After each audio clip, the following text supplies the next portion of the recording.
मंजिलें बड़ी जिद्दी होती हैं, हासिल कहाँ नसीब से होती हैं, मगर वहाँ तूफान भी हार जाते हैं जहाँ कश्तियाँ जिद पर होती हैं। अगर भरोसा ईश्वर पर है तो जो लिखा है तकदीर में वही पाओगे, मगर अगर भरोसा खुद पर है तो ईश्वर भी वही लिखेगा जो आप चाहोगे।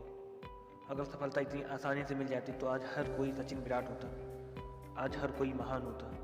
ये वीडियो शायद आपकी लाइफ का लाइफ चेंजिंग वीडियो भी हो सकता है, बस शर्त यह है कि आपको वीडियो पूरा देखना है। ये वीडियो एक कहानी पर आधारित है। कहानी है चलते रहने की जिद। ये कहानी है अजय की। अजय पिछले 4-5 सालों से अपने शहर में होने वाली मैराथन में हिस्सा लेता था, लेकिन कभी भी उसने रेस को पूरी नहीं की थी। पर इस बार वह बहुत एक्साइटेड था, क्योंकि पिछले कई महीनों से वह रोज़ सुबह उठकर दौड़ने की प्रैक्टिस कर रहा था और उसे पूरा भरोसा था कि वह इस साल की मैराथन रेस जरूर पूरी कर लेगा। देखते देखते मैराथन का दिन भी आ गया और धाई की आवाज़ के साथ रेस शुरू हुई। बाकी दौड़ों की तरह अजय ने भी दौड़ना शुरू किया। वह जोश से भरा हुआ था, अच्छे ढंग से दौड़ भी रहा था, लेकिन आधी रेस पूरी करने के बाद अजय बिल्कुल थक गया और उसके जी में आया कि बस अब वहीं बैठ जाए।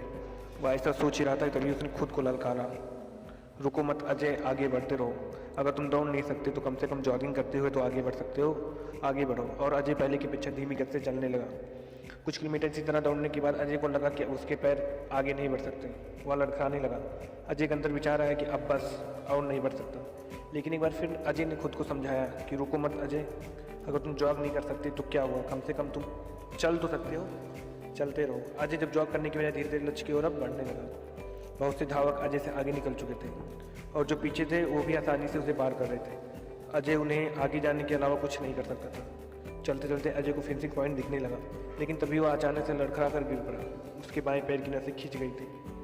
अब कुछ भी हो जाए मैं आगे नहीं बढ़ सकता, जमीन पर पड़े पड़े अजय के मन में ख्याल आया। लेकिन अगले पल ही वह जोर से चीखा, नहीं, आज चाहे जो हो जाए मैं इस रेस को पूरी करके रहूँगा। ये मेरी जिद है। माना मैं चल नहीं सकता, लेकिन मैं लड़खड़ाते लड़खड़ाते ही सही इस रेस को पूरा जरूर करूँगा। अजय ने साहस दिखाया और एक बार फिर असहनीय पीड़ा सहते हुए आगे बढ़ने लगा। और इस बार वह तब तक बढ़ता रहा जब तक वह उस फिनिशिंग लाइन को पार नहीं कर ली। और लाइन पार करते ही वह जमीन पर लेट गया। उसकी आंखों में आंसू भर रहे थे। अजय ने रेस पूरी कर ली थी। उसके चेहरे पर इतनी खुशी और मन में इतनी संतुष्टि कभी नहीं आई थी। आज अजय ने अपने चलते रहने की जिद के कारण न सिर्फ एक रेस पूरी की थी, बल्कि ज़िंदगी की बाकी रेसों के लिए खुद को तैयार भी किया था।